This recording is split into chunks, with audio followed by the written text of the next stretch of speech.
to the well, first morning Java and jaw jacking in too long. Oh, let me see here. Who else here this morning? Of course, YouTube's doing its normal thing. I know I got more than two people in here, but yeah, I can see them, but it's only saying two people. So, good morning, Masha. Good to see you, hon. Hope you're doing well this morning. Morning, Tony. Good to see you. Long weekend here in Canada. Beautiful weather all weekend. Just having coffee. That's all I'm doing. It's supposed to get hot today too. Yeah, do you know me? Yeah, it's been so long, man. I'll tell you what. I got back Sunday night at almost 11 o'clock from the event last weekend. I got called in super early Monday. I wound up working open to close Monday. I went in a half hour after open on Tuesday because the guy that was working, well, let's just say he had other money making opportunities. He would have made more money than working in a restaurant and, his responsibility going. So the manager called me and said, hey, we know you can do it. After doing it yesterday, we're sorry, but we need you. So I went in there and worked from like 11:30 till 9 on Tuesday. Went in Wednesday. Hey, Ma, good to see you this morning. Went in and worked on Wednesday, like 5 or 6 hours, and turned around, went in there yesterday, and I was supposed to be in there just to work to fill in a possibly busy space, and the busy space extended out for like 4 hours, 4.5 hours, something like that. I think I managed to walk out of there about 3 hours after I was supposed to.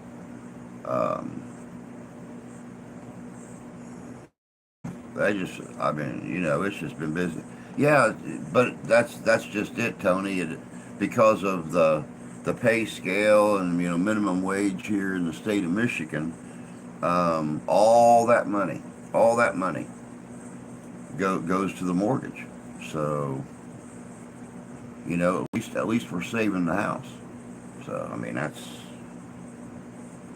that's the important thing. I guess you don't need money in your pocket to do anything as long as you got a roof over your head. Yeah, that's what everybody else keeps telling me too, Ma, is that I'm awesome, and the customers all love me, and they comment about how the food has got better since I started there, especially the pizzas. We're actually supposed to start our specialty pizzas today. So, and I'm not there. It's my project, but I'm not there. So, I think I'll probably be going up there today and making sure that they put something on the board about the specialty pizzas. What's our minimum wage? Minimum wage here is $10.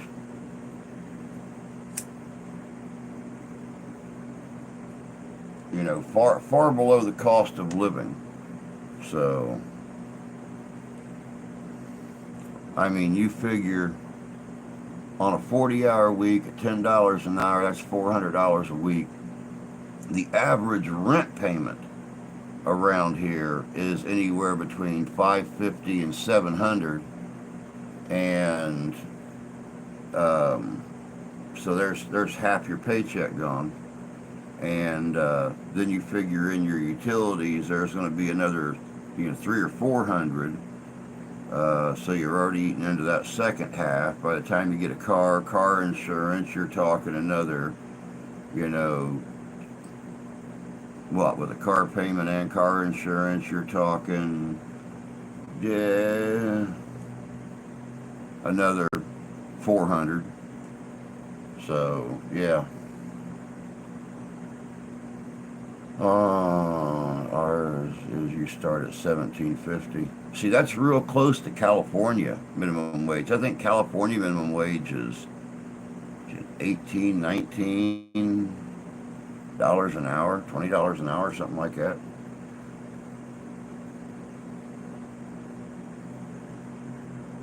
Hey Joe, good to see you, man. Long time no see. Um,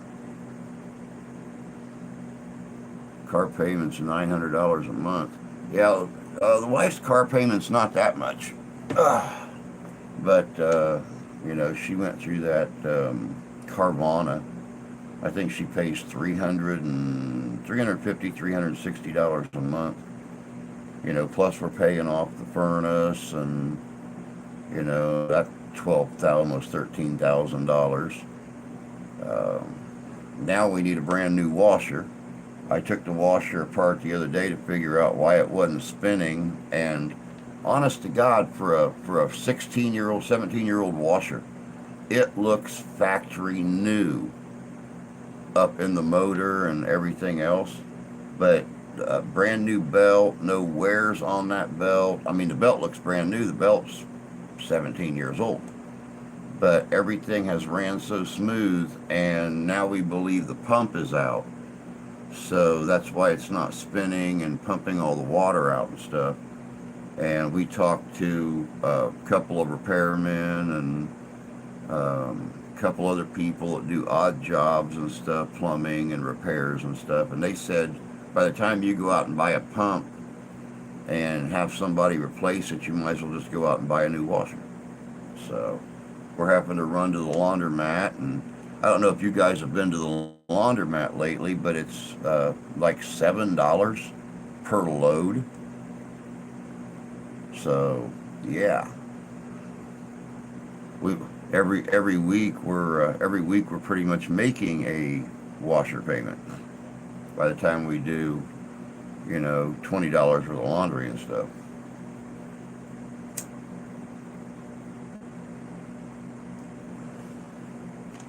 But I think I want to move to Canada. Higher minimum wage, cheaper laundromats, get a bucket and a washboard. Yeah, I wish.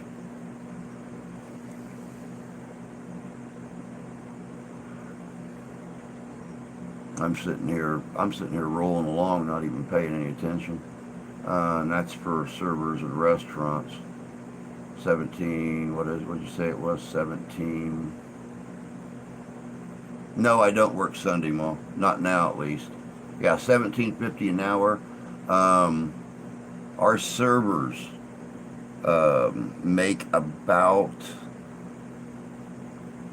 somewhere between 5 and 7 an hour. But as long as there's something going on,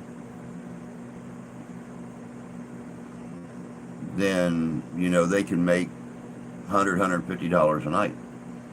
So we just had a real big night. The other night we had 20-something-year-olds come in to celebrate a birthday party, and they spent over $500 in food and liquor, and tipped the waitresses like crazy. They made great money.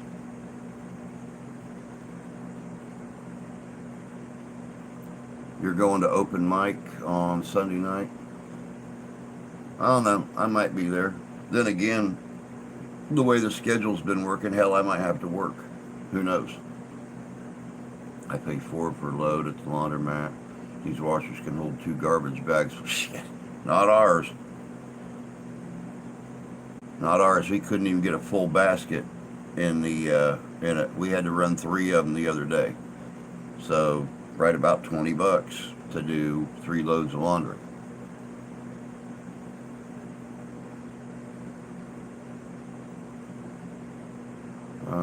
Triple load washers are great. I hate front loaders. I'm old school. Oh, believe me, if I'm working, you'll get a Drew pizza. Everybody's touting the pizzas. I told them, I said, I'm going to put the place on the map by the pizza alone. So we'll see what happens.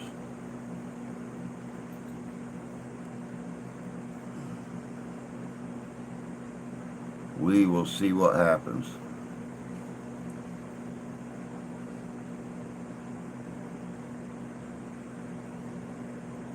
I walk out $700 in one night. I know our girls sure wish they would. I mean, we got a big bucket sitting up on in the window to the kitchen where people can watch us cooking, and they'll walk by and just look at it and keep right on rolling. So all of our laundries in Ohio contain at least 8 industrial washers and dryers. See, we have a lot of the industrial ones, but my God, for what you pay for an industrial washer, it's about the same as buying or as using 2 regular washers. So yeah, I don't know. Our old ones are going out. $2 for a washer. Catch my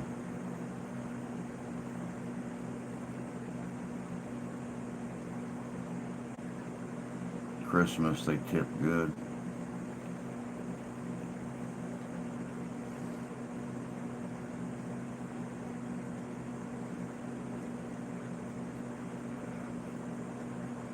I use the 50-cent one. I know 50-cent ones at the laundromat. I think the smallest ones are just a teeny tiny. I think the teeny tiniest ones are $5, and yeah, they only hold like 4 pairs of jeans and a couple shirts. You go to throw the towels and stuff in, and hell, you're going to use 5 or 6 washers. Here we have Instacart delivering people groceries. Good tips, yeah. I mean, we have the delivery services here, but you got to be able to drive.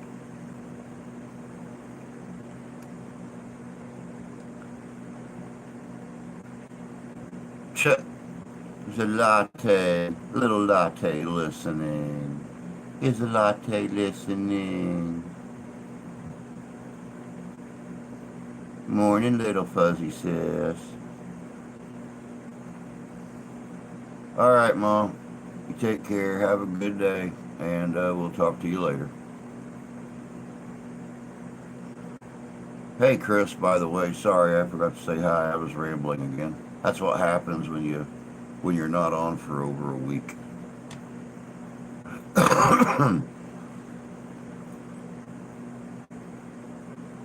And konnichiwa, Drew and chat. Hey, Derek, good to see you, bud.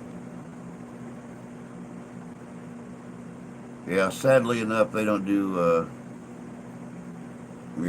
They don't have them in.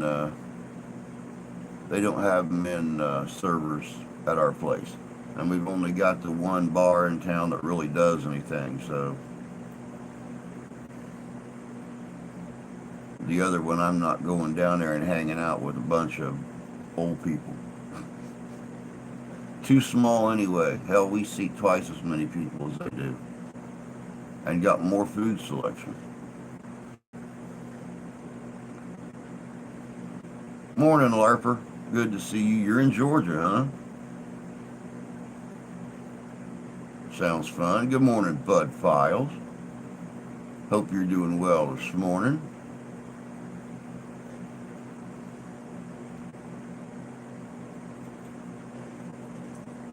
But yeah, we only got the 2 bars here in the village.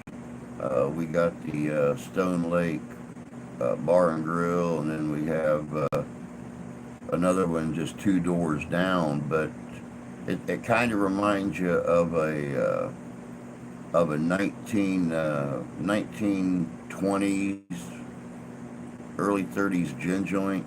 It's got the old cherry wood bar and stuff like that, and it caters to your type crowd. So yeah, I think they have like 1 server in there and minimal food and a bartender, maybe a dishwasher.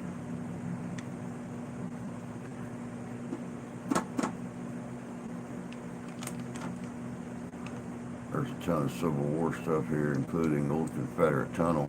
Oh yeah, most definitely. Definitely down there in Georgia. All right, Masha.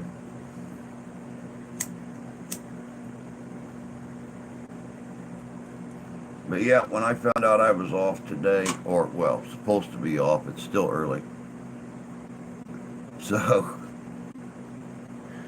you know, much like was proven the other day when I was supposed to go in at noon, the phone could ring at any time and say, "Hey, he's being a pain in the butt again.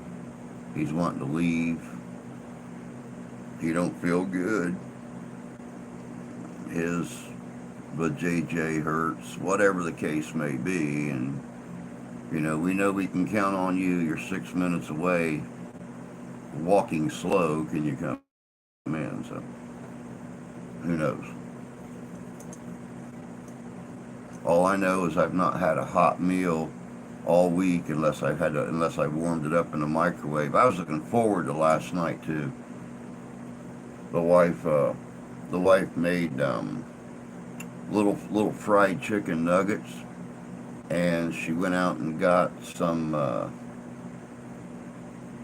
lettuce and grilled it, little olive oil, little Parmesan cheese and stuff, and was making these very, very nice chicken salads. I was looking forward to getting it warm, but I managed to get mine about 3 hours after everybody else ate. So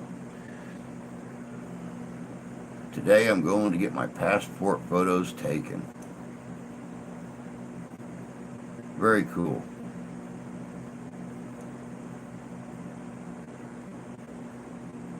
That's something I've considered doing, getting a passport, but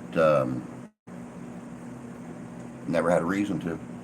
The last time I left the country, you didn't need a passport. You could cross the line with your driver's license. And that was, coming up to Chatham, Ontario. So, and now, when we were talking about,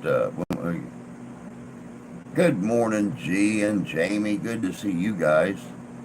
I've missed y'all. Glad you're back and doing things. I know you was busy as all get out the other night. I'm supposed to go out and do an investigation tonight. But, there's always a but. My buddy we're supposed to do the second,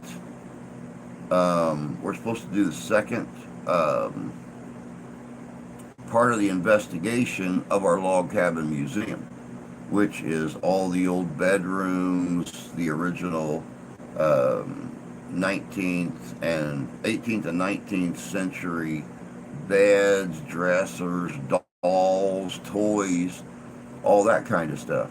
And Mike, that went with me on the first part of the investigation, became a grandpa yesterday. So, they were up in Kalamazoo with the new grandbaby and the daughter and son-in-law, and I don't know if we're going to get to do it tonight or not. I really hope so. If you have a star on your driver's license, you don't need to go to Canada or Mexico. Yeah, they make the enhanced license,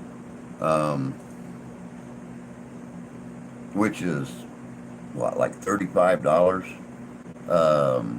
$40, something like that, for the enhanced license or enhanced ID. So yeah, you don't need a passport to cross or anything. So that's actually what we thought about. My mother-in-law that was just on here a minute ago, Vicky, she had got Steph and I a cruise for our anniversary the year COVID hit. And we found out we didn't need the passport for the cruise to go to Nassau and stuff like that. Little 4-day cruise, but it was an amazing idea because neither one of us have ever been on a cruise before. Um, but I've told you guys how I feel about floating over the top of things that are big enough to eat me without even chewing.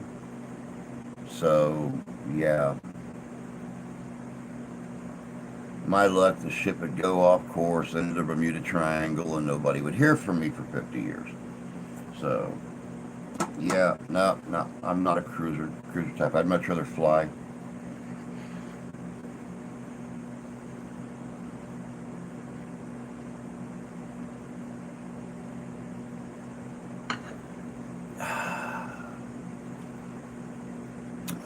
Premiere Tuesday night. Well, hopefully I'll be home to watch it, G. Like I said, I know you guys took a little hiatus there, and then you done a double investigation the other night. So yeah, definitely looking forward to seeing what you guys rolled across on that double investigation.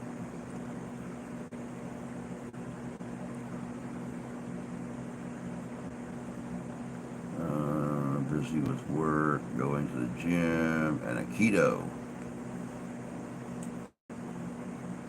Sounds fun.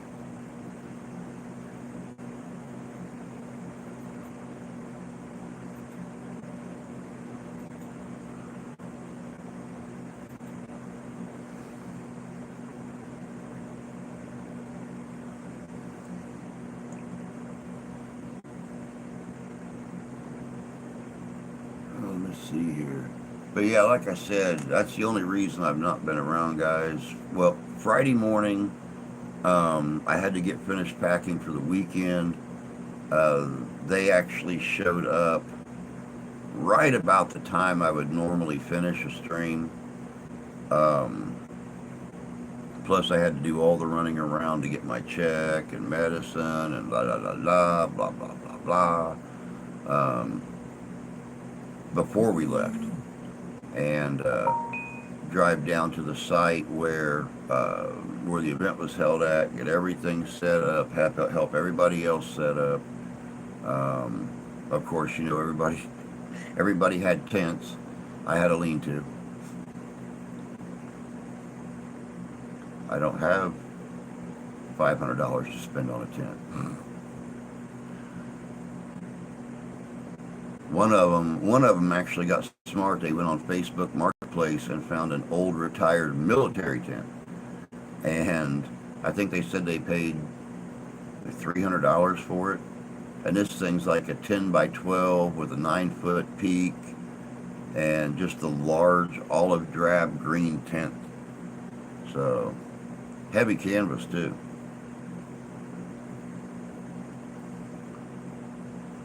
This is a real quick one before I get off here. Did you see that footage of the Loch Ness Monster? Guy captured it with a drone footage while canoeing. No, I didn't. I did not see that, Larford. I'd be interested in seeing it though. Hey, Fish. Good to see you, bud. Hope you're doing well.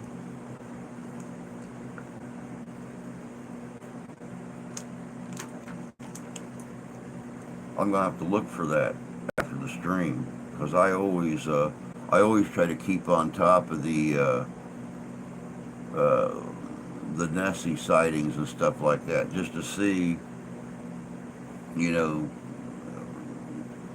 how convincing the newer footage is with the newer technology compared to what it used to be like with the old grainy still photos and little shadows or bumps that raise out of the water or something like that. I'm always interested in checking out how the new technology is working.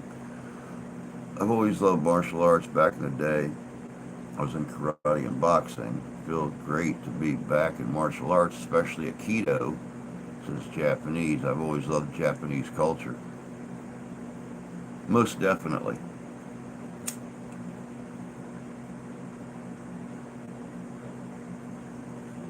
I've always been a fan of feudal Japan, um, the old history. the old fighting techniques, the old emperors, what it was like as a culture 3, 4, 500 years ago. You know, the Japanese were, of course, the ones who created gunpowder.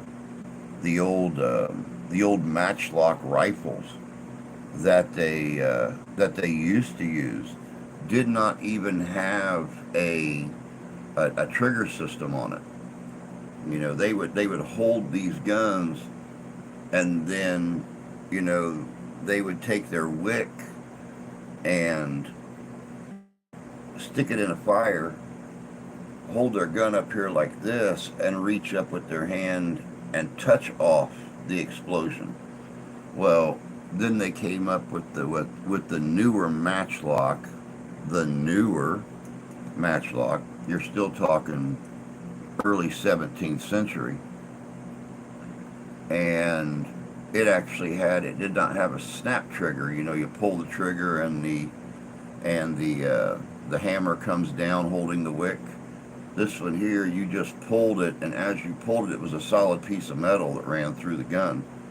And as you pulled the trigger, the hammer would slowly lower down with the wick into the flash pan, and that would ignite through the touch hole. Then they came out with the snap, pull it, and it drops on a spring. And from there, you know, we went on to the flint and steel on the flintlocks, and then on to percussion. Yeah, basically a potato gun. Hey KG, good to see you, dear. Hope you're doing well. Yep, can't forget about the wheel lock.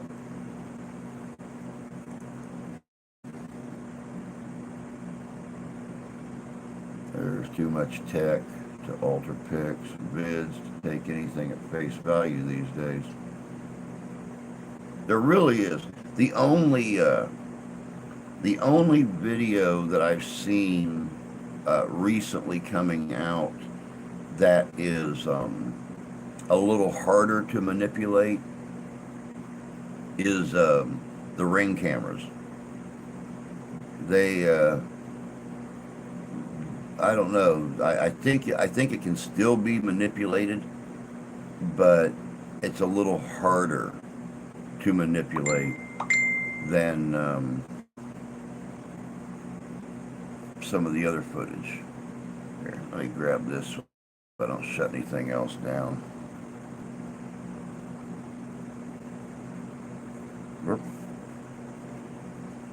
I'll check that out, G, after the stream.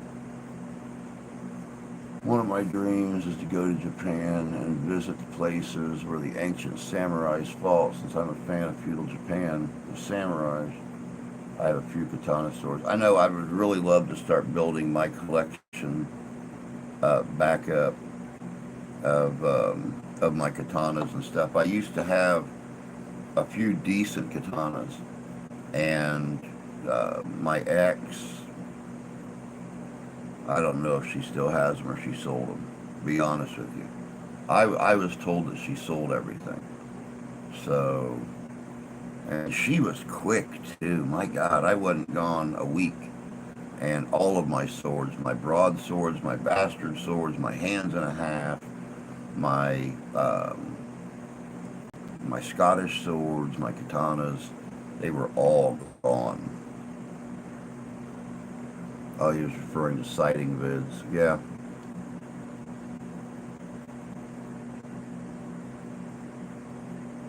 Yeah, I would actually love to go to Japan myself, Derek. One of our groups here in Michigan, those dweebs, uh, Michelle with those dweebs, just got back from Japan about a month ago. I think she spent 2 weeks, 2 weeks, 3 weeks in Japan, and visited a lot of those sites, the temples, the monuments, things like that. They put a lot of videos up of her. But yeah, their channel is Those Dweebs, So I mean, you want to see firsthand reaction by an American in Japan, looking at some of the modern stuff, but a lot of some of the ancient stuff too. You definitely want to check out their videos here on the platform. I had a chance to meet Michelle at Ghostorama. Well, not meet her, see her at Ghostorama here a couple weeks ago, and she had nothing but good things to say about the people, the culture, the buildings, everything. Um, I want to build my knife and sword collection. I'll also collect battle axes and crossbows. I'm actually considering building a crossbow. See, the Renaissance fair that I went to this past weekend, they have three themes that they follow. Um, of course, they do, like this past weekend was the pirate year, and um, next year will be the fantasy the fantasy stuff, and then the year following that will be medieval time. So I'm actually considering building a. I've got a piece of quarter-inch bar steel. It's about 3.5, 4 inches wide, and about 18 to 24 inches long. I've got a couple of old gun stocks out here to work on. I know the mechanism, how to make it work. It just depends on how fancy I want to make it. So I'm planning on building a crossbow before next year that I can just strap on my back and carry around. But battle axes,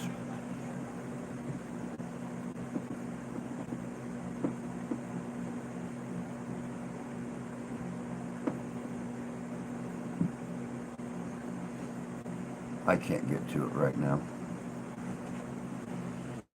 Let me see here.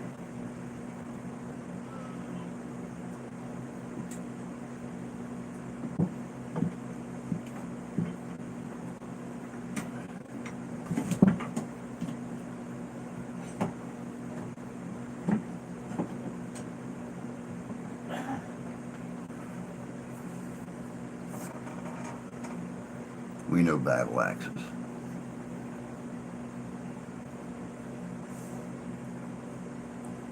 Very interesting piece of history right here for those of you that ever went out and watched Braveheart or has ever had the pleasure to go to Scotland. A lot of people know this as a bearded axe, but it's also called the Bruce axe. All that stuff you saw in Braveheart with Robert the Bruce swinging a sword and stuff like that. Robert the Bruce actually preferred a bearded axe. He very rarely ever carried a sword. He had a bearded axe that had a Dane-style handle on it, so it was twice this length. And he would swing these from horseback. But this is actually called a Bruce axe.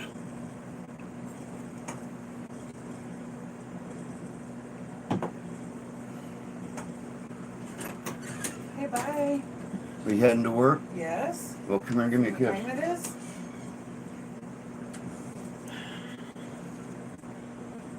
Come here, sexy mama. Bye. Have a good day. I'll do my best. As of right now, I don't work, but I'll let you know what changes. Okay. All right, babe.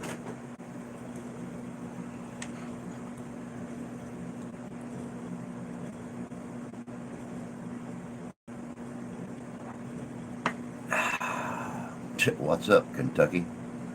Weeders and airplanes.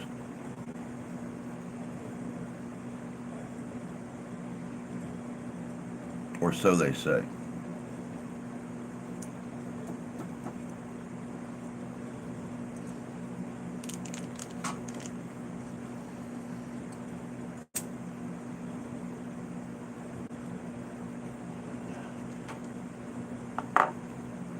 So, I hope everybody's been doing well. I'm sorry that it took me so long to get back on here. That was never my intention. I figured that I would either be able to work mornings and still stream in the evening, or work evenings and still stream in the morning. And, well, I guess when you're good at what you do, let me rephrase that. I guess that when you're too good at what you do, then they want to just, work you both, sometimes in the same day. But you guys know, after 7.5 years of staying here at the house, taking care of my blood sugar, watching grandma, taking care of her all day long, you don't realize what you're still capable of until you give yourself a chance to do it. And I would have never dreamt 6 months ago that I was working, that I was opening and setting up a kitchen in the morning and then closing it down and setting it up for myself that night for the next day. And I haven't fallen out yet. Good morning, Santee, you whiskey swilling, card sheeting, yellow belly, hell of a dude, you. Happy belated birthday too, man, because I never got your birthday notification. And if I did, I missed it because I was at work.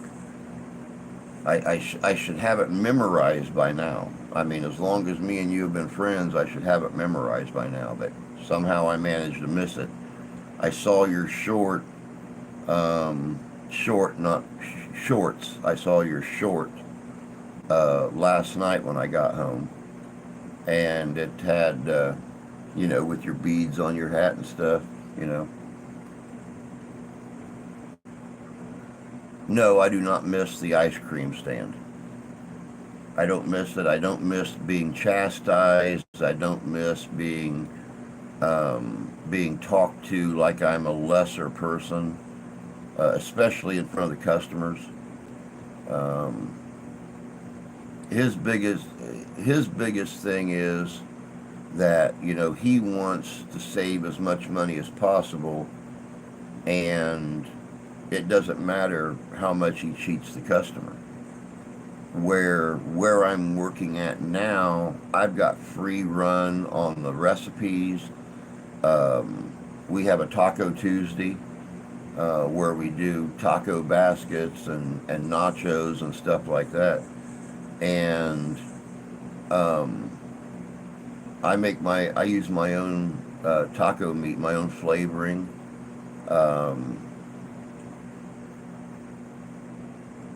I do everything myself. I've changed how they do their burgers. All the burgers that come in, except for kids' burgers, all the burgers are double burgers now. Like I said, today we actually start the specialty pizzas for the month of September to see how well they take off. Chicken Parmesan, chicken bacon ranch, Mexican pizza, Hawaiian pizza, things like that. I'm even doing a Philly steak and cheese pizza. So we're going to see how those run for the month of September. And if at all possible, we're looking for a small rotating, not an oven, but something to keep the pizza warm, where we can start making Chicago style pizza, a slice of pizza, and just sell pizza by the slice. So, you saw my shorts. My eyes are up here. I like the one with the little kitty paws all over them. Little your shorts with the little Siri paw prints all over them. Hell, if you get to missing being treated like shit, I know, Tony, and I look forward to that because I don't take it offensively when you do it. But when you're standing in the middle of a rush and the boss is up there and he's chastising you and belittling you and downgrading you, and it makes you feel bad, but in the long run he's hurting his own image. I've told you guys before, when his dad ran that business 30 some odd years ago, his dad made one order at a time. I don't care if he had 30 people in there. He made one order at a time because he wanted each and every order to be perfect. And that's how it ran.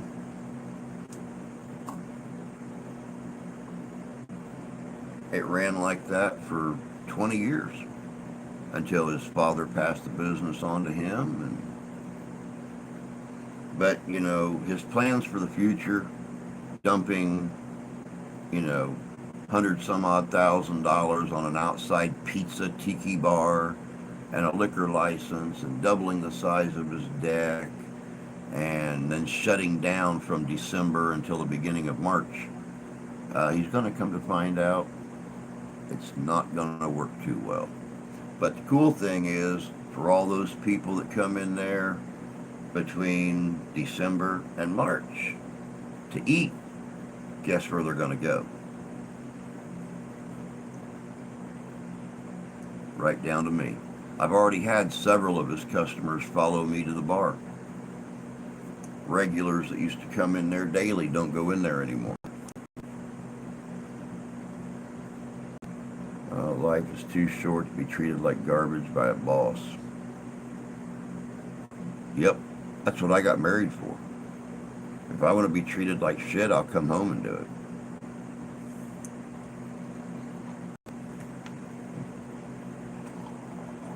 Yeah, nice, fresh pot of coffee.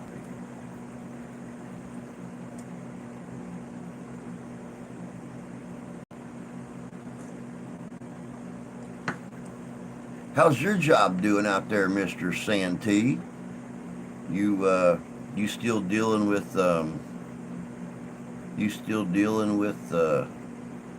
several happy Old West enthusiasts, movie enthusiasts, maybe an occasional fan popping up in a turd root?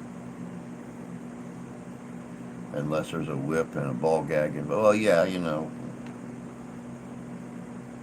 cat o' nine tails, something.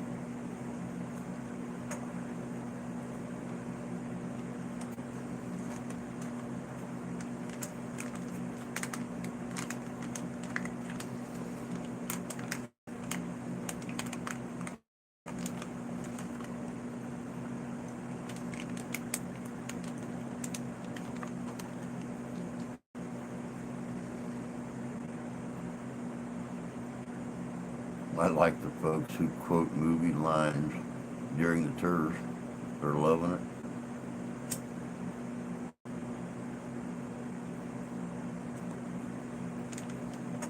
Well, somehow, some way, man. What? What?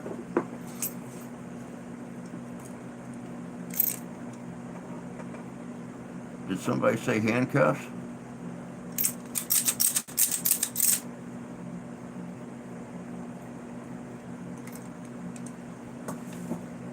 One of these days, somehow, some way,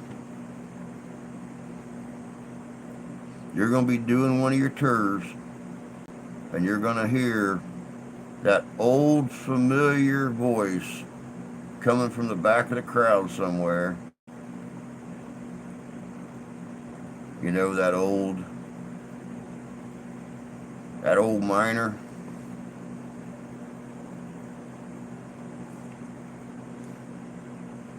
And you're going to look, and it's going to be me.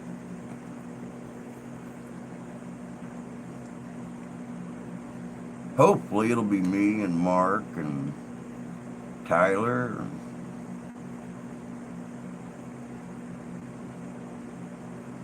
Um, the handcuffs are Civil War era up. I got those at a Civil War event. The battle axe, I don't remember where I got that at. Don't remember where I got that at. I might have got it off eBay.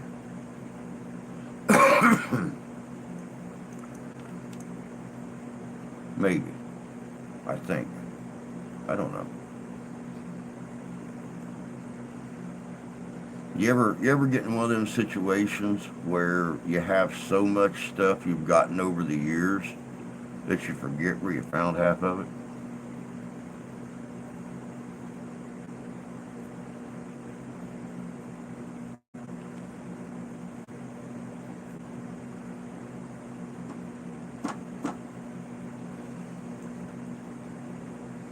Let me think. What else did I want to tell you guys about?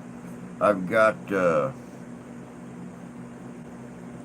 I've got somebody working on T-shirt designs for me. This is an individual. This is not a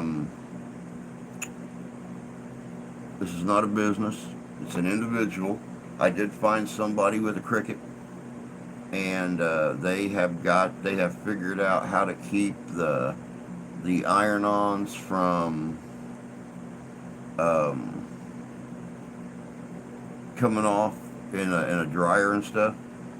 They've made T-shirts for their wedding. They've made T-shirts for their daughter's graduation. They've made T-shirts for vacation, and not had an issue with any of them. So they're looking over designing new T-shirts for us.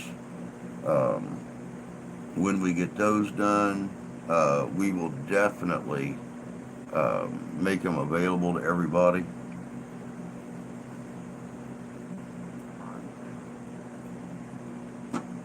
At a much, much, much lower price than most places do. So, because we're going to get them designed individually, and they're going to be much, much, much cheaper to design. So, yeah, save money where you can, I guess. I'd love a pair of those cuffs. I'll see what I can do, Derek. I'll see if I can find a pair of them somewhere and send you the information on them. A lot of times you can find them, and they really aren't that expensive.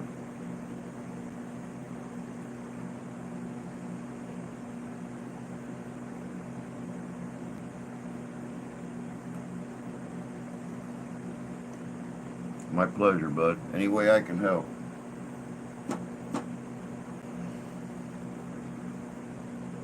But other than working all the time, you know, not a lot been going on. Not had time for a lot. You know, weekend before last was Ghostorama. Last weekend was the Michiana Ren Fair. Looking at, like I said earlier, I'm looking at an investigation tonight, but the guy I'm supposed to do the investigation with became a grandpa yesterday. So him and grandma spent the whole day at the hospital with the new baby. And I don't know if they're going to go back up there today or what the deal is. He told me he was going to get a hold of the curator for the museum this morning and see if we could get in there tonight and do part 2 of the log cabin museum. No clue. Haven't heard from him yet, so I don't know. I'm going to try to get something arranged this evening, though, since I don't work today and I don't work tomorrow, as of right now, and try to get you guys a good investigation video up on Sunday. We'll just have to wait and see what happens. But I do know that things are going to get harder. I had a nice long sit down with my manager 2 days ago, and I guess my hours are going to increase. So everybody All the customers want me in there. All the customers want my cooking. So all the customers want my pizza. So yeah, my hours are going to increase even more. So, and actually sitting here thinking about it, I kind of fibbed to the mother-in-law earlier. I am scheduled to work on Sunday because he changed the schedule when I got back on Monday and put me on. So I'm actually going to work 5 days this week, and yeah, 5 days next week, and maybe 6, maybe 7. Who knows? But regardless, like I said, it pays the house payment, helps her with the furnace payment, and possibly a car payment, utilities. So I'm not going to bitch and complain.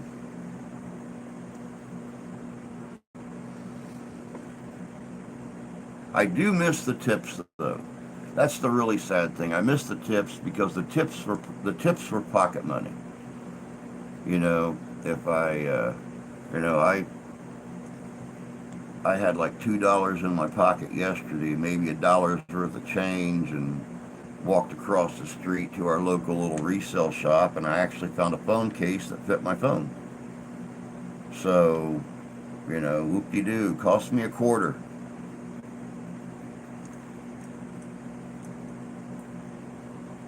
Got a little prop stand on it. It turns so I can, like, be listening to music while I'm running down the road. It don't go nowhere. I can turn my phone sideways and watch videos and prop it on that little thing, or I can even set it like that and prop it up. So it cost me $0.25, and it fits my phone. Say cheese. Yeah, it is nice to get paid. You're absolutely correct about that. It's nice to feel like you're contributing. I mean, I I spent 7.5 years just basically giving my time to the family, taking care of Grandma, making sure that she was good and she didn't fall or set fire to the trash can or anything else. And, but we still struggled. And, no, I doubt you do, because most people would have better taste than to get this phone, KG.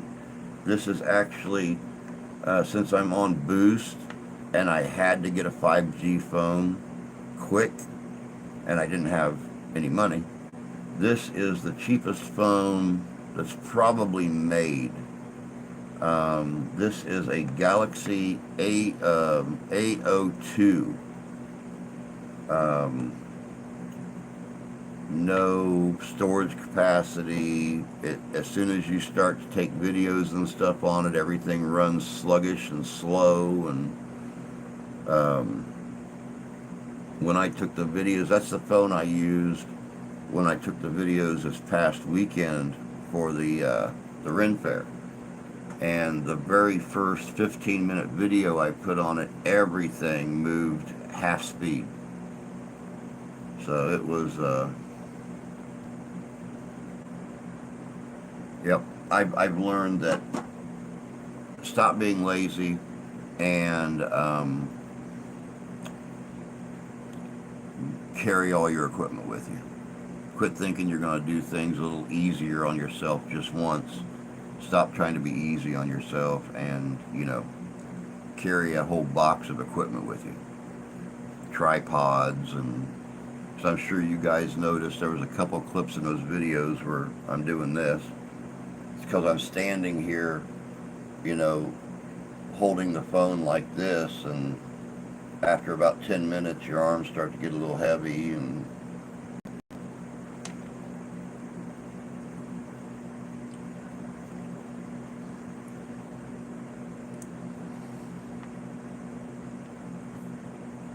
Hello, Moto.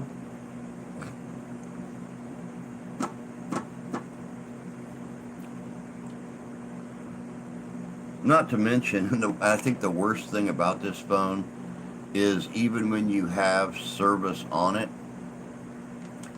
when somebody sends you a message or something on Facebook Messenger or something like that, it could be an hour or longer before the message comes through. I've had people call me and it not even register on my end.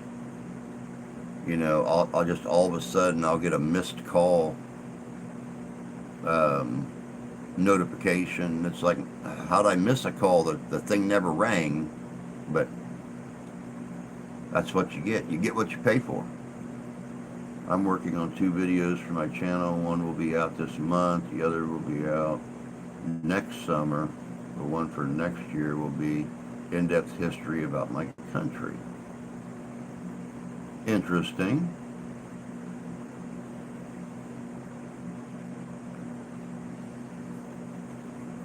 There's a lot of history there too.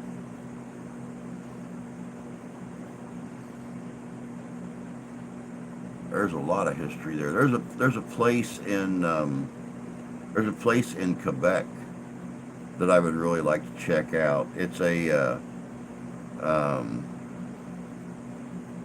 permanent Renaissance village and or medieval village, and it's just like it's one constant Renaissance festival.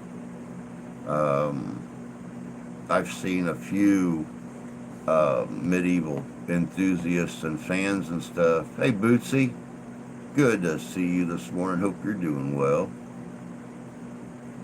But when I seen it, it blew me away. I mean, they built all these structures, all these buildings that you can live in, run your business out of, stuff like that. And it is a permanent year-round Renaissance fair. It's like going back in time 900 years. And actually living the experience.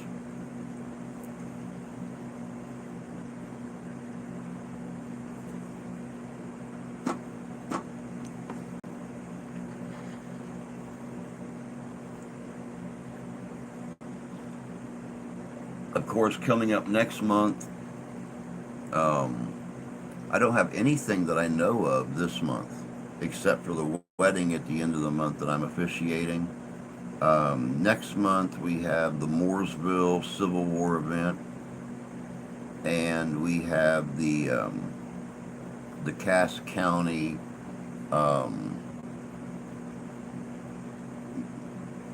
Living History or History Day that I done last year as a Civil War recruiter.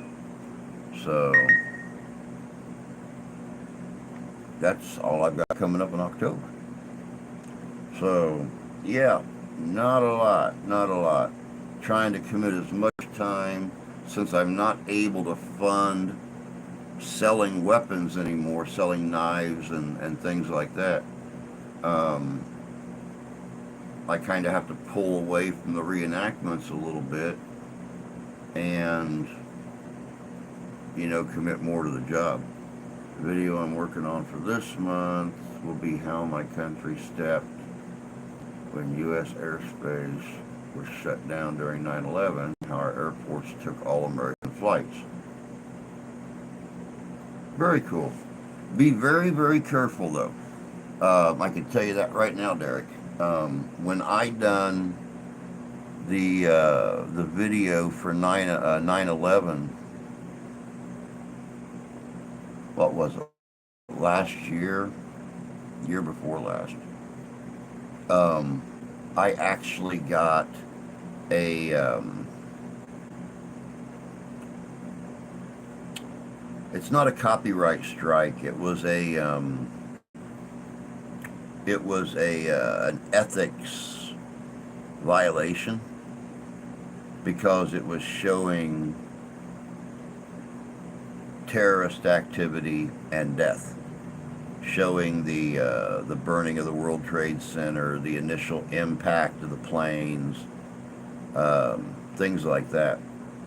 So be very careful how you do anything about 9/11, because I mean, just showing the planes hitting the buildings and showing the buildings burning, they hit me with this morality impact thing.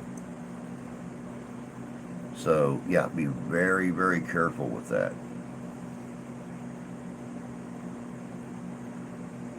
Oh no, it wasn't. I know what it was. It was the boat rescues that were going on, taking people away from the mainland right there when all the boats came together in New York Harbor, and were ferrying people away from the island. Um, they violated me on it because it showed clips of the buildings and the planes and stuff like that. So yeah, you really, really have to be careful of how you present it and what you show, or they'll nail you. Good morning, Jay. Head out to country today. At least I have the weekend off. That's good. That's good. I listened to all the aviation radio comps for 9/11. It was very interesting. I'm sure it was. I'm sure it was. I've heard some of them myself. Some of the emergency band communications and the aviation communications, and it is very, very, very interesting. It's very chilling to sit and listen to some of it.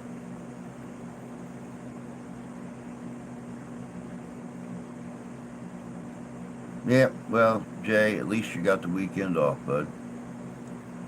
I'm glad. I was supposed to have the whole weekend off, and like I said, I came back to work on Monday, and I guess people were asking about me over the weekend, customers and stuff. So when I came back, he said, "I know I sent this schedule to you on the mass text. Do you care if I change this and this?" And I'm like, "Oh, I don't care. I got nothing planned." So, it's going to be, 5 or 6 days this week. It's going to be 5 or 6 days next week, maybe 7. Just depends on whether or not my coworker wants to work or not. That normally opens. Hell, I could have days next week where I'm working open to close again. Who knows? It does make you feel good, Bootsy. It really honestly does. I always make it a point that when we go through a rush, and I'm pushing food out the window just as fast as I can. As soon as that rush gets to a leveled out area, slow down. I always go out and I talk to my customers, make them laugh. Let them know who prepared their food, get their comments, their likes, their dislikes, and I've got quite a few. I mean, I had somebody come in last night that I hadn't seen in 3 or 4 days, and first thing he did is walked up behind me and slapped me on the back and told me, "Hey, I need this and this, before I leave. I'm going to take this with me, so the wife can try it. Maybe we'll start coming up here for dinner 2 or 3 times a week." So, I've not had a disappointed anybody yet. Well, let me rephrase that. We have an old lady that comes in there that likes to bitch and moan about everything. So that was the only complaint in a month. So good morning, Brenna. Hope you're doing well this morning, love.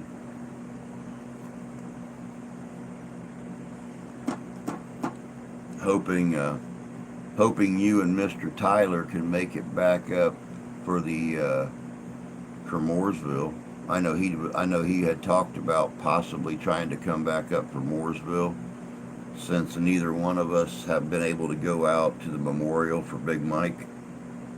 which was the very first event that I ever took Tyler to when he came here the very first time. I took him out to Big Mike's Cowboy Roundup, and the little town he had built back behind his place in the woods. And since then, Big Mike has passed away, and Tyler and I, neither one have had a chance to go to his memorial or say anything. Or he was talking about really wanting to come back here in October for that. So hopefully, just depends on vacation time and money. Hopefully we can get together and do something.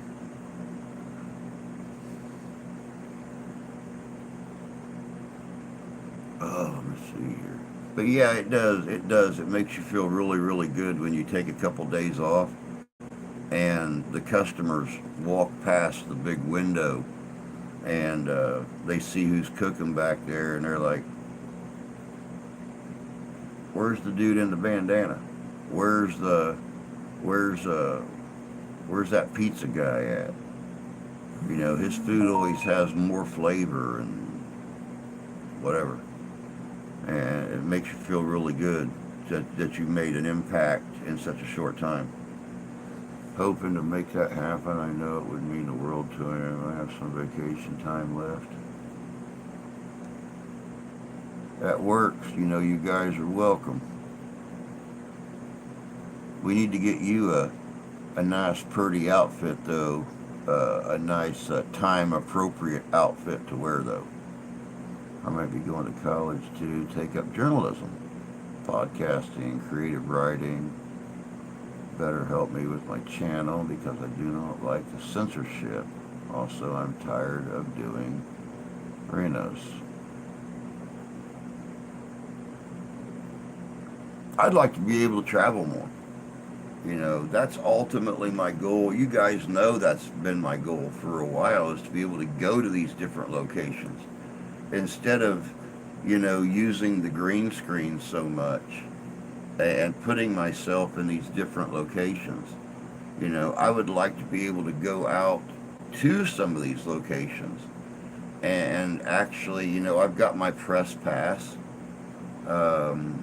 Being a video creator and stuff like that, you can get a press pass, and I've only been able to use it once since I got it 2 years ago, and I'd like to be able to go to these different locations and film, interview the people that are there, what they've experienced, what history they know, whether it's, historic mysteries or it is, just plain history or historic hauntings, old legends and myths, things like that. Yes, it's in October. Let me see here if I can find if I can get the dates for you real quick.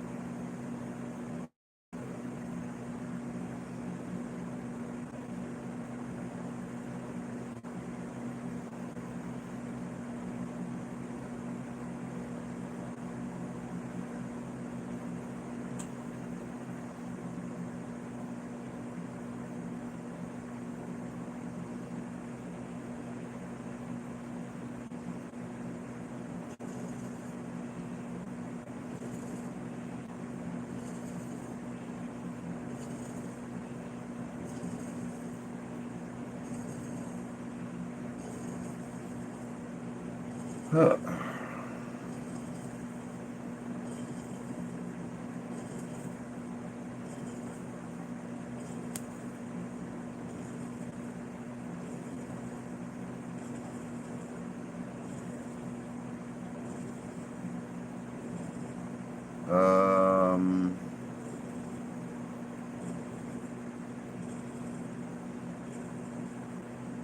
No. There is nothing on their site yet about the day, but as soon as I'll see if I can make send a message later and find out the dates of it, because I know it's on this year. Even though Chuck Moore, the owner of the property, which is Captain Bob, I know you guys have heard me mention him before. Um, uh, Even though Chuck passed away a couple months ago, um, it was announced that Mooresville Civil War Days will still be going this year because that was Chuck's baby. He loved it, and Captain Bob will not let it falter and fall into history. So as soon as I can find out the dates of it, I will get a hold of you and let you know. Because God gave me a mind of being creative, and this YouTube thing, History Paranormal, is my niche. Yep. Definitely so, Derek. You're absolutely right. And I will do that, Brenna. I'll keep you informed of it. Like I said, I'll check on it today. Hopefully I'll get an answer today. That way, you can get as much notice in as possible. I have so much stuff planned for my channel. For the next one of them is to do a video on Edmund Fitzgerald, not just the museum where the bell is or Mariners Church, but also see her underwater. Yeah, I know you have discussed actually going down and seeing the Edmund Fitzgerald. All I can say, buddy, is you got bigger cojones than me. That's some deep water right there. I don't like deep water.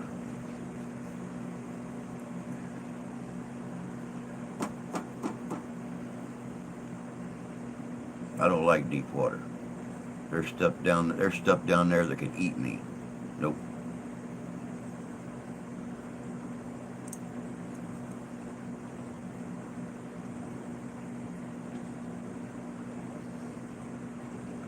Nope. Lake Superior, there's spots in Lake Superior that's 300, 400, 500 feet. Nope. Yeah, I'm supposed to be off today. I was supposed to be off all weekend, but that changed as soon as I came back from the event last week and went to work on Monday. Open to close on Monday. I was a half hour shy of open to close on Tuesday, and now I'm working on Sunday too, so.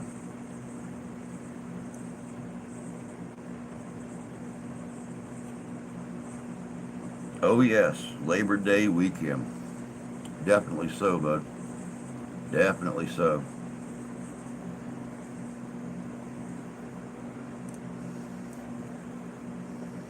Don't you love how that works? Yeah. I do, because I love my job. I love, I've always loved cooking. I love being able to use my own creativity and making people happy. If something like a double cheeseburger, or I mean, you guys haven't seen a cheeseburger.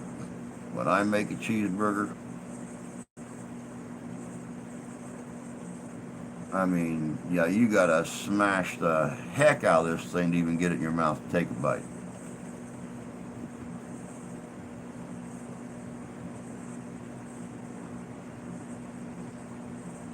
I get Sunday off and that's it. Then he told me I wouldn't close 3 days a week, and he still schedules me that way.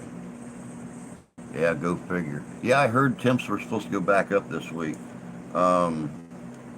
What are we looking at here? Tap that little weather thing right there. See what it says for the week.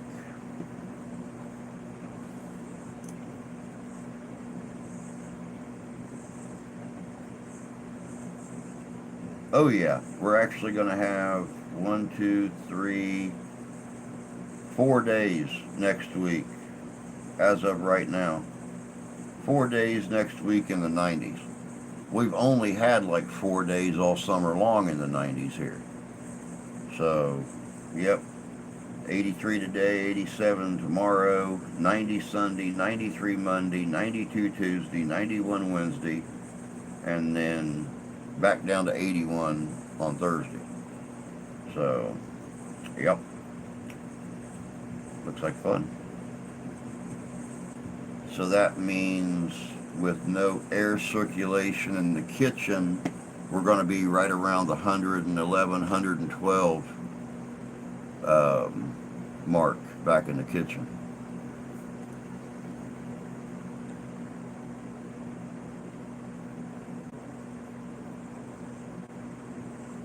Let me see here. I want to tell the stories. Cup of noodles, the great poor American breakfast. Amen to that. I want to tell their stories and do those 29 men proud, their families proud. There's a lot of red tape I have to go through. Oh yeah, definitely.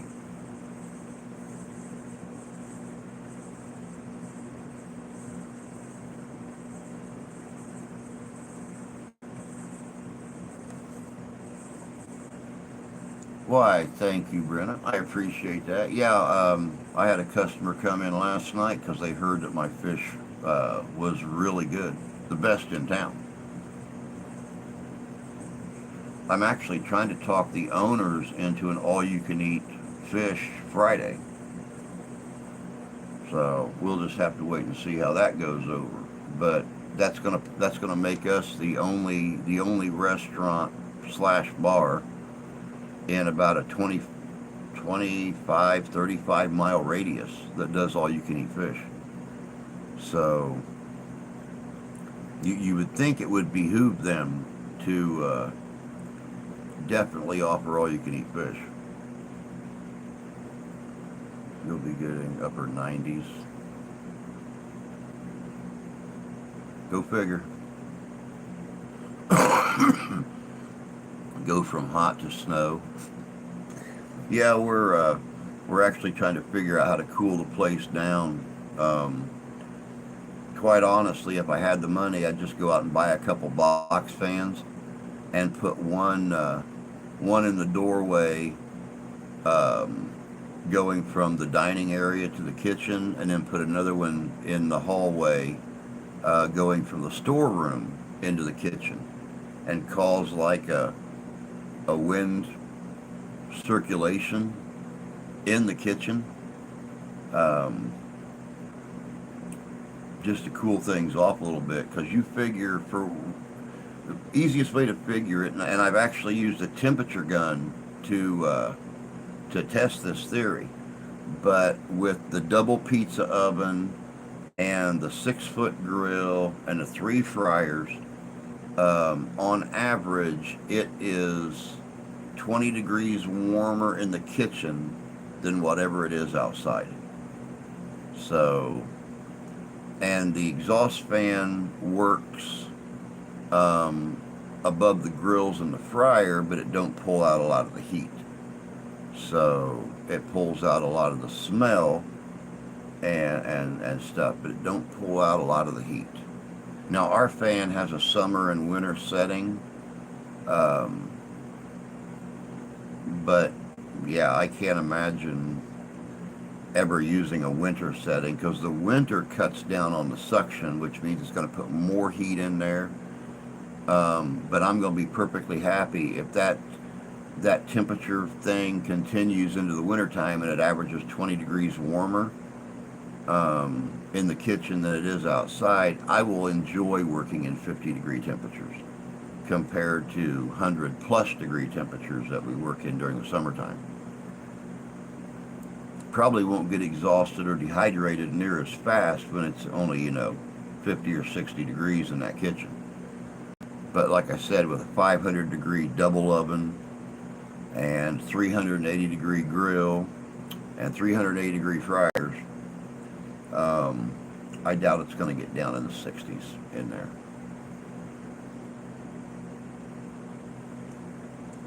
All I know is I go through a lot of diet soda and a whole lot of water during the daytime.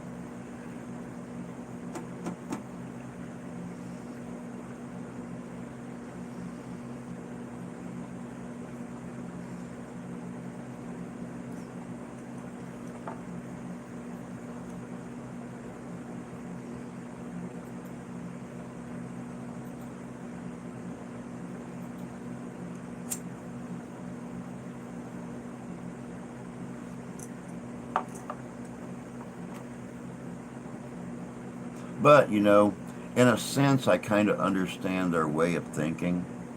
I mean, they are from India, and I guess they figure if they can live 365 days a year at 100 plus degrees, then you can live, you know, 6 or 7 hours a day in 100 plus degree temperatures. When it gets to be over 100 here, our coolers like to break down.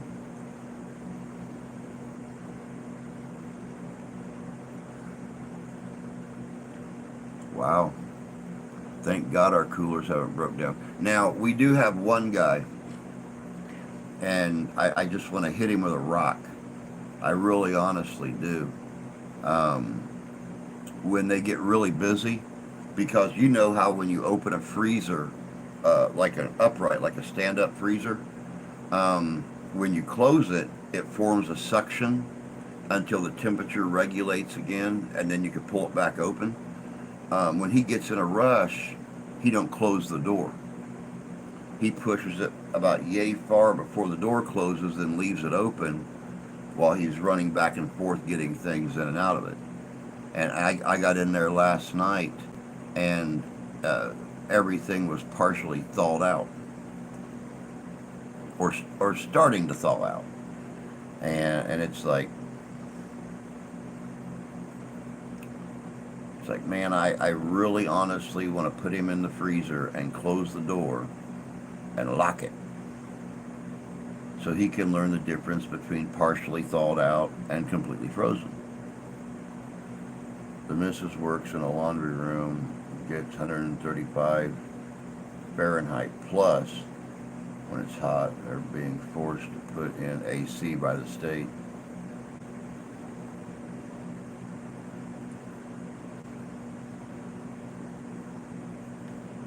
Yeah, see, we have one company here local that cleans the hoods in restaurants and stuff. They come in at night and they completely clean everything out and stuff like that.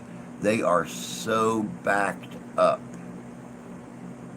that they're saying it could be December before they ever get in there to clean those hoods and everything out. They've only got a couple of crews that go out and do it, and they are so backed up for some reason that they're saying it could be still a few months before they ever get in there to clean a hood.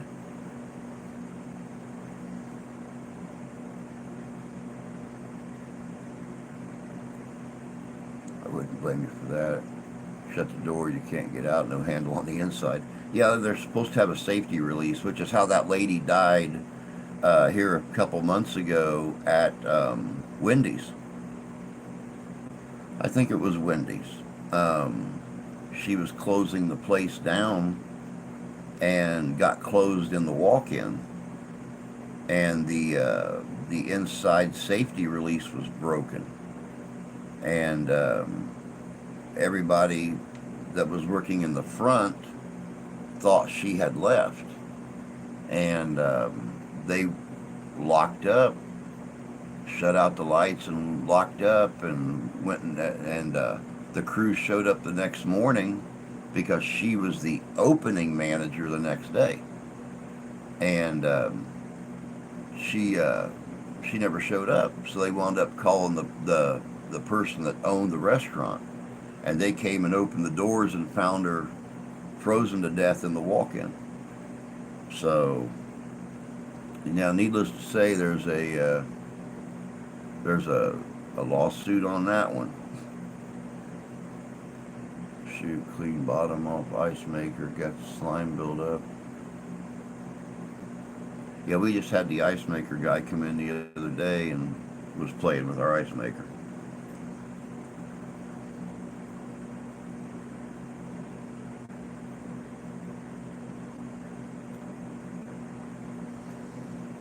But could you imagine being shut up in a walk-in freezer that's 14 degrees for 8 hours?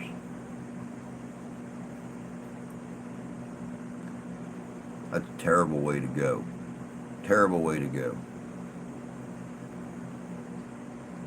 Dev, I see you peeking.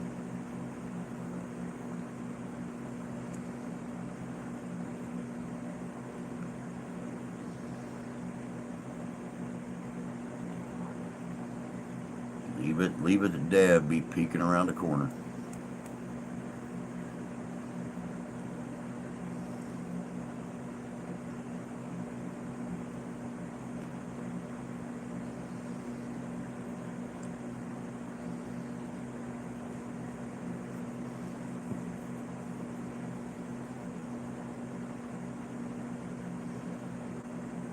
Oh, goodness gracious sakes.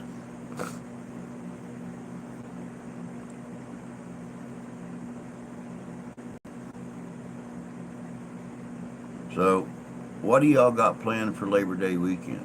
What y'all doing?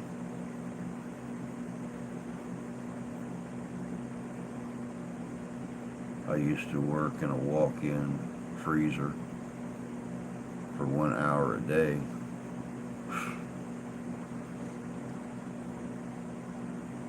It's bad enough going in a walk-in freezer and getting the stuff, or putting a truck away, or getting the stuff out you need to stock the other freezers, you know, for 10 hours a day. Oh, I got you.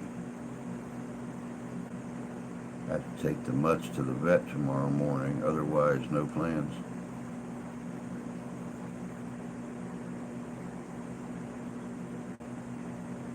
That sounds like an exciting Labor Day weekend. But I guess not having nothing to do is pretty cool. Tyler's still in bed. You should tell him good morning so he'll wake up. Hey, Tyler. Tyler. Tyler.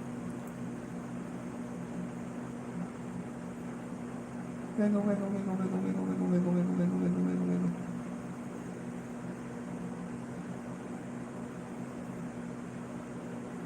Broccoli gets a stink on it in the cooler. Oh, I know. Love fresh broccoli. Like my broccoli fresh. I don't mind it. I don't mind it being cooled as long as it's wrapped good. Which, you know, when ours get delivered, I always wrap it in a freezer wrap. Even though it don't go in the freezer, I wrap it in a freezer wrap so it seals in that freshness a little bit more. We go through a lot of freezer wrap when I'm there for a truck.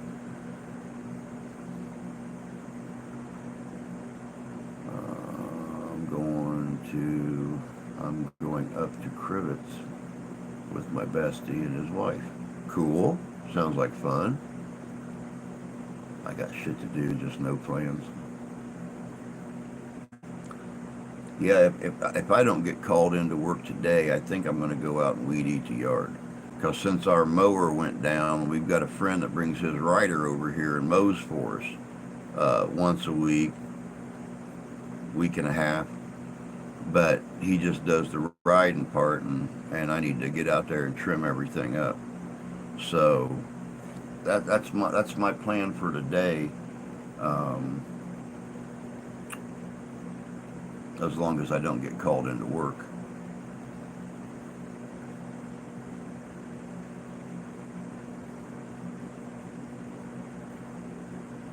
Well, you're going to be in Indianapolis, Larper? You're only 3 hours south of me.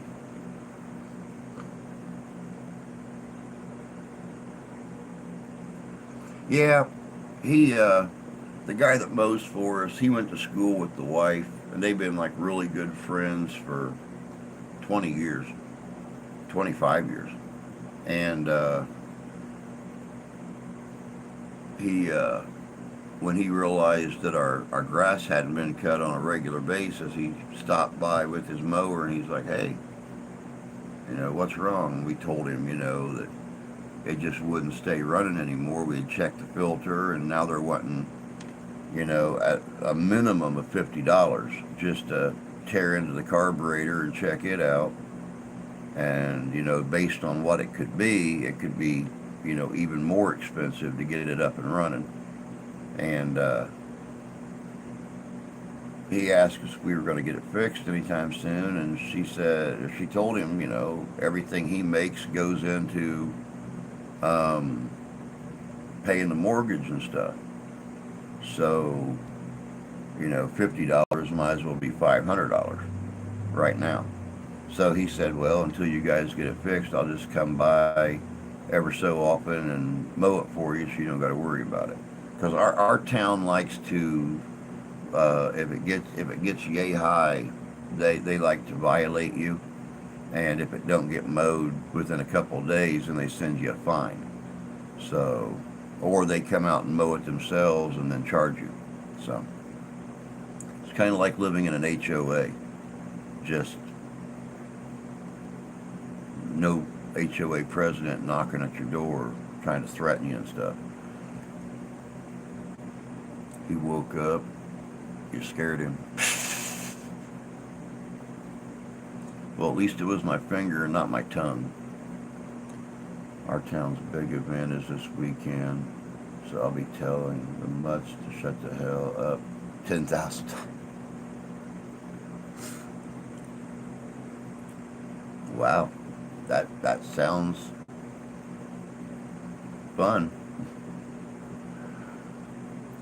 Garbage truck was just outside. Been yelling, shut up for 10 minutes here.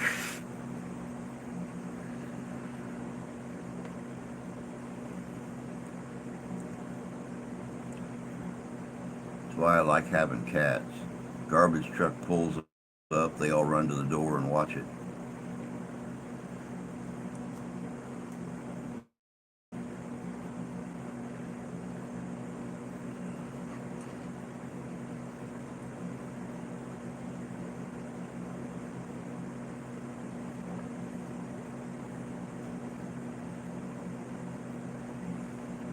Yeah, I know, a dog's life, man. Have to live outside in the weather.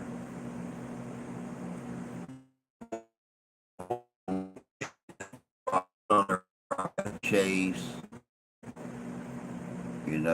Trying to keep the family safe. Bark, bark, bark, bark, bark. They can lift their leg and lick their own. Maybe a dog's life isn't too bad after all.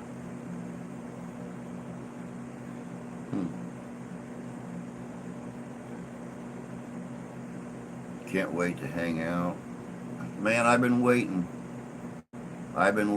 Just let me know, bud. Let me know. I'll tell my boss, and we'll flip-flop around the schedule where, I've got certain days off to spend with you and everything. It's been too long. It's been way too long. I only had cats for 50 years, but I inherited a dog. Whole different thing. See, I only ever had dogs. My very first dog was a retired police dog, and, an old German Shepherd. She lived to be 12 years old before she disappeared. Then we had another shepherd and a male, bigger. And then when I got out on my own, I always had hybrids. A husky prairie wolf, a Malamute timber wolf, stuff like that. And then, I came here and, I was here for, 2 years before Steph and Felix. I was away at an event, and they adopted Ralphie, and I came home to him. And then 2 years later, we adopted Georgie. When we met her with her little hip problems and stuff, and couldn't run, and always limped everywhere, and we managed to get her rehabilitated. And there he is. He finally got out of bed, you lazy bastard. I swear, sleep half the day away.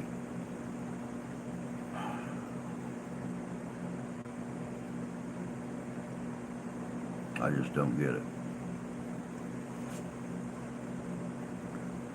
But, last year we had the kittens from across the alley. We just couldn't sit back and let them freeze to death. So we let them come in over the winter. Now they're all confused. They don't know if they're inside cats or outside cats. And now we got the newest litter, and every time we open the door, they try to get in, run into the bathroom, use the litter box, take a few bites of food, and then went right back outside again. Even though we keep food outside for them,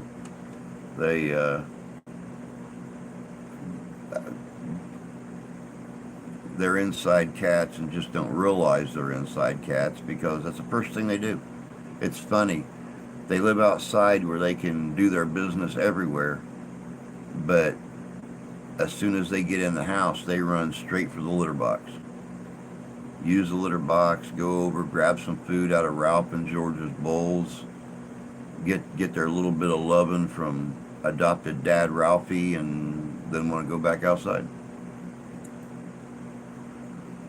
Oh man, I've been up and down all night. Real bad toothache. I think I prefer I love my doggy, but she's a pointer high. Oh my God, high energy. Oh, you love your cats. I got you. Okay. I was trying to say, what's a Getz?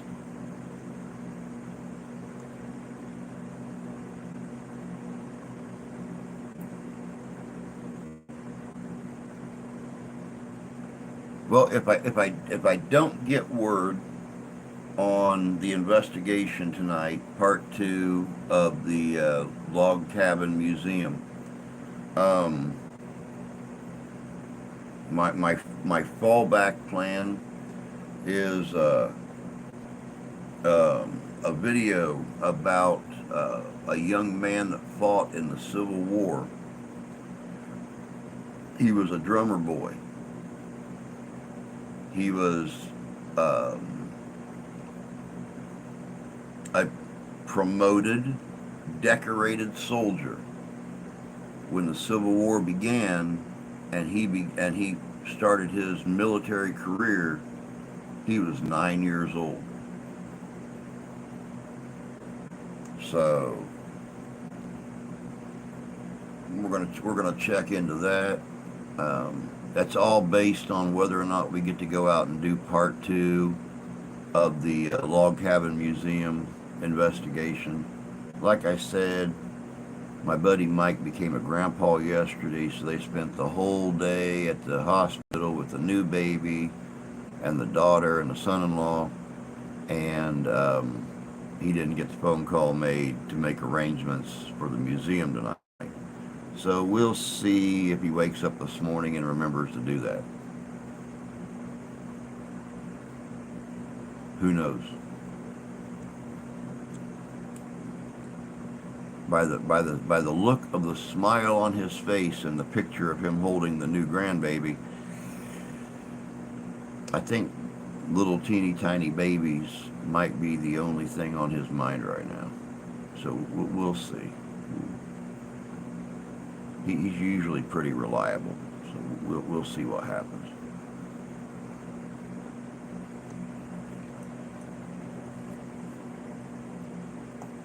Oh, that felt so good.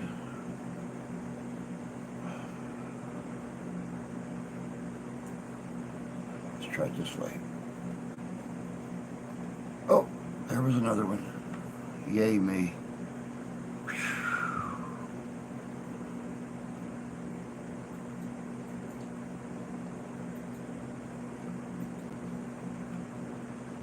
And then, of course, November, got a couple of things coming up. December is going to be our busy time. Not only do we have the premiere of the new Ghostbusters film that we'll be doing, I'll be joining the Kalamazoo Ghostbusters and the Great Lakes Ghostbuster Coalition in full uniform for the premiere, but we've also got the fundraisers for the different charities and stuff that not only that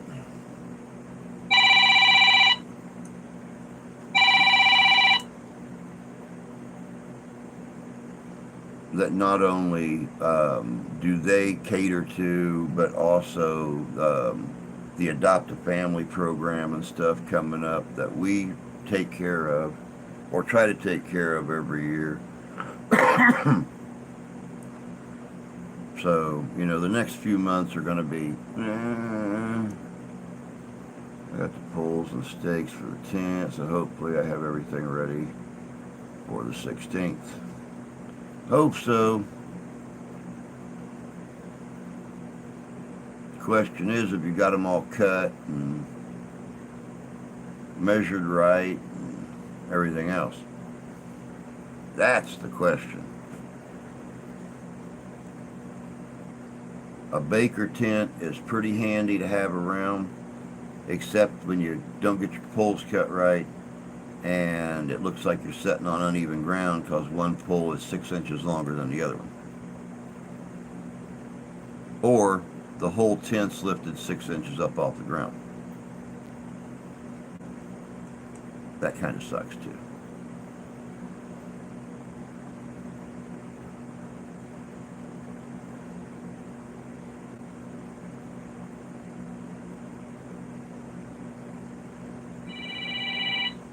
What?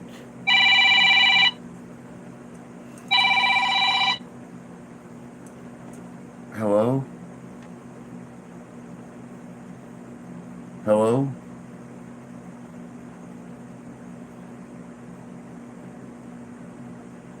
Hello?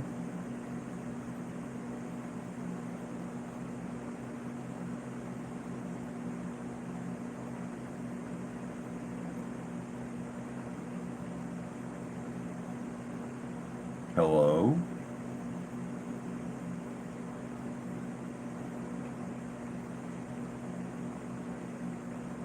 Hello?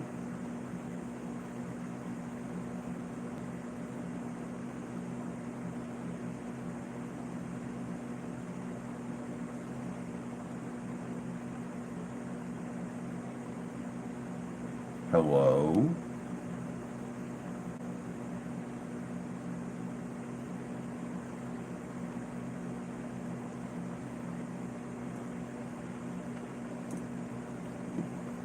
I could hear somebody moving, and I heard a hey, and that's all I heard.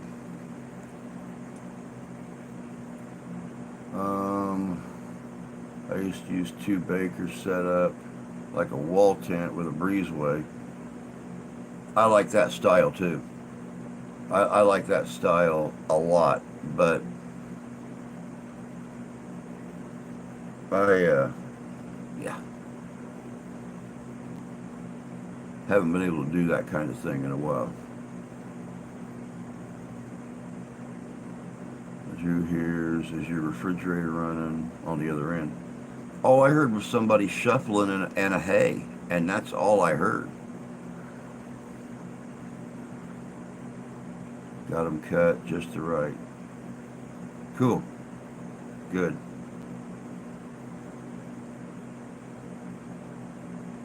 You should be good then.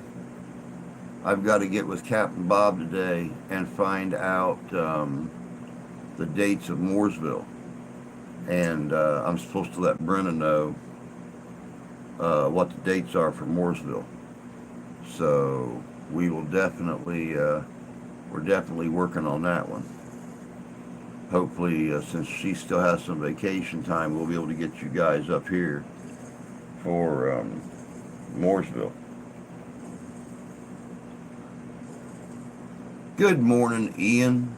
Good to see you, bud. Hope you're doing well this morning.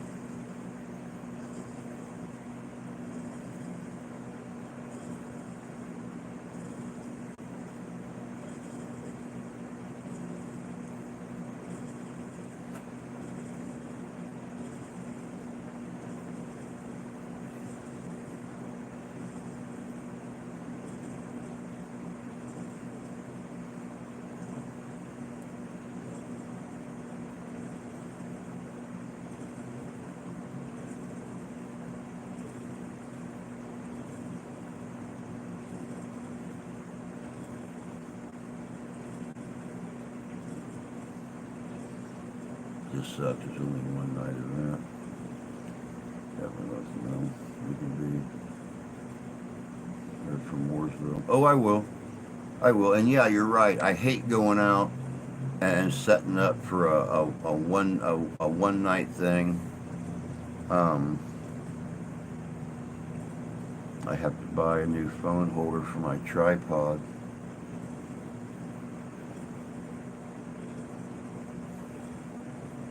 Your old one break on you?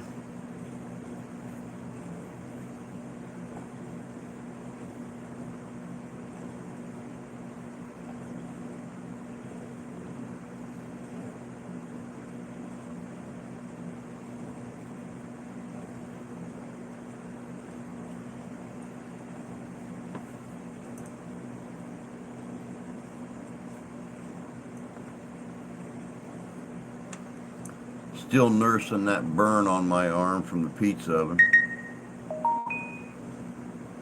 That's what I'm dabbing right now. I popped a blister on it.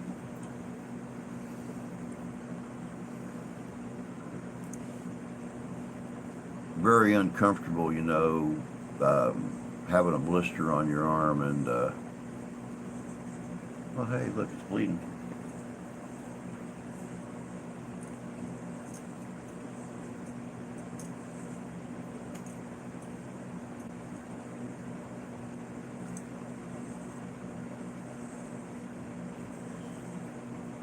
Oh, no, it's not. It's just discolored. Gangrene.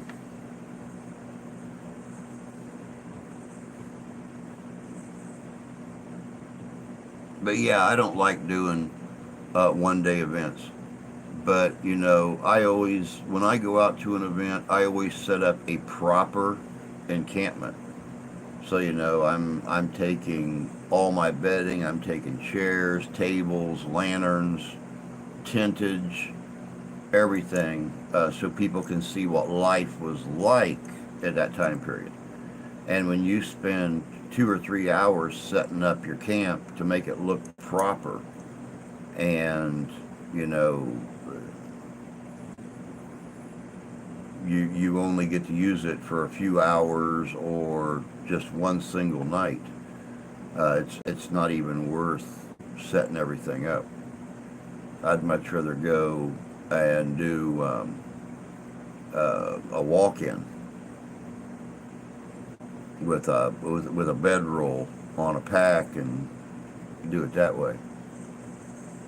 Just find me a nice happy little tree and set up under it. As Bob Ross would say, we'll find a nice happy little tree right here on the hill.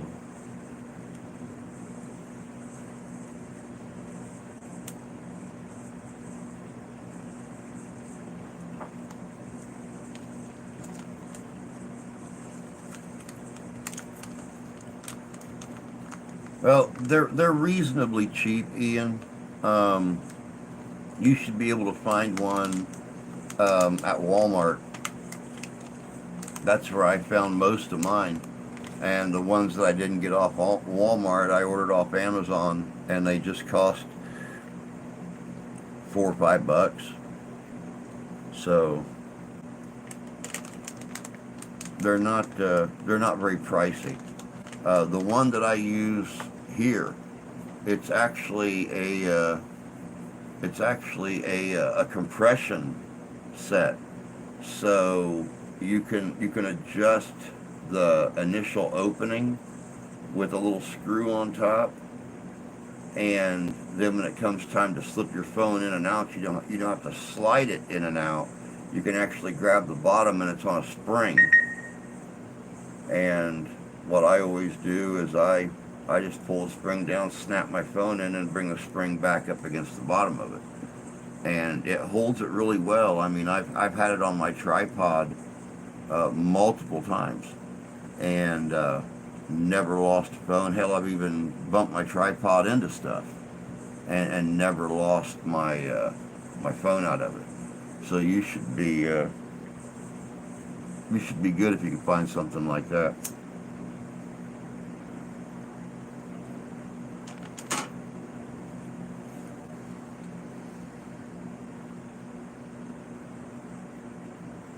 wish I could find some chairs. They want me to set up an entire encampment for a week. Out and do Cody for the weekend. Then I would bring everything that you don't have. Fire iron set, chairs, tables. Because I have all that. I've got the small table. I've got the large dining table. I've got all that stuff. But small town festivals don't like to pay people to come from other states. Just don't have it in the budget.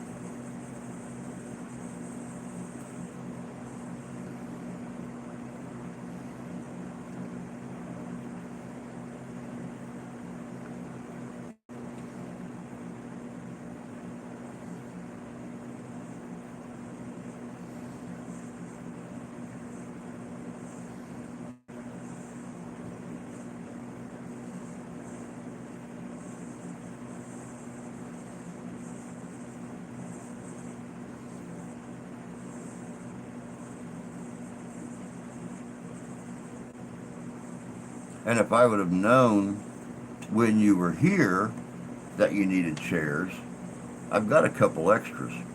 I think I've got 4 or 5 chairs. I normally only use 2, unless I'm going to a huge event where I know I'm going to have a lot of guests, then I'll take all 5 with me.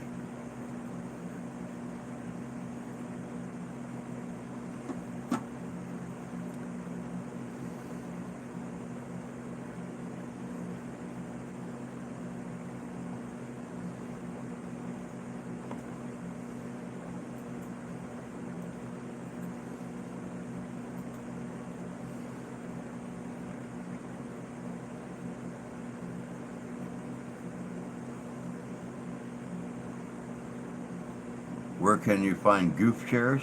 I'm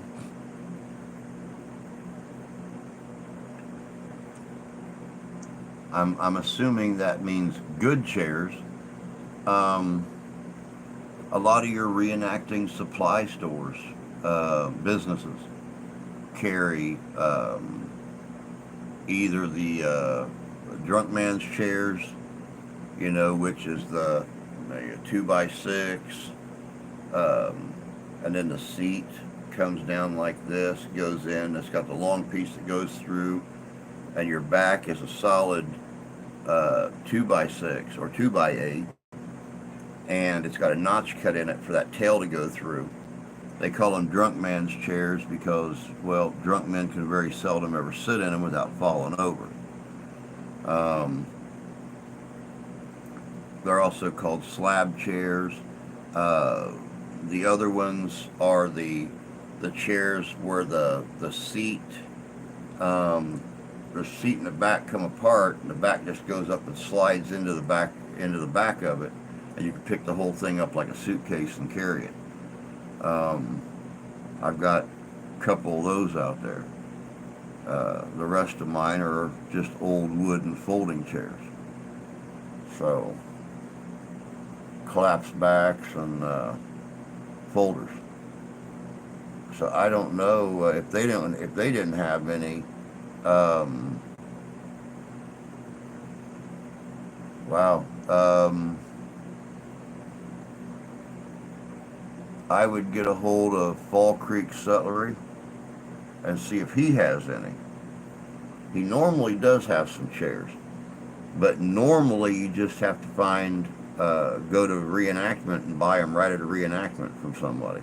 There's always people selling the folding tables, the big wooden, you pull them apart and the sides go down, you have the handle in the center, you can pick it up. Everybody's always got tables and chairs for sale.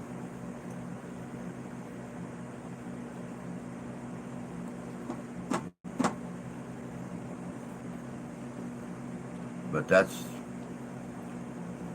the only places I know of where you might be able to find them.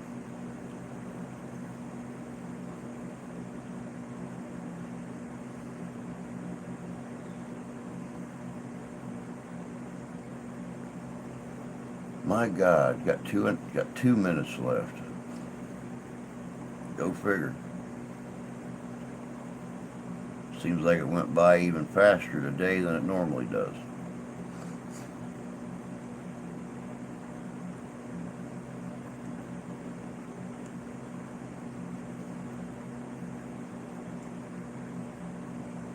But as for the coming week, I am going to do my best to be on as much as I can, even if it's a weird day. I'm still going to do my best to pop in and do a live stream when I can. I didn't like not doing one for the last week, so if you start seeing live streams pop up at weird times and stuff like that, or on weird days, you know it's me just making an effort to stay in touch with y'all. Because yeah, I don't like going a whole week and not doing a stream. So I have too much fun doing this. We should get 5 to 6 hours this morning. Back to, if I didn't have things I had to do, I normally would do longer.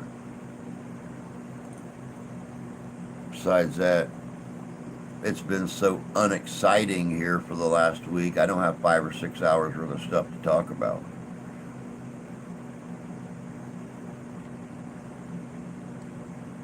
Besides, remember, we start my pizzas up there today, so I kind of got to go up there and make sure that the pizzas are done right.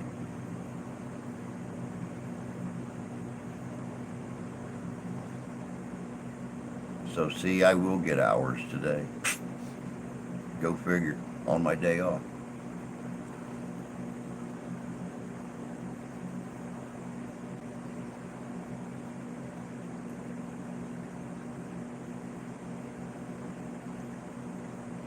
Oh well, maybe with a few of them custom special order pizzas, there'll be some special order tips in there as well. Who knows?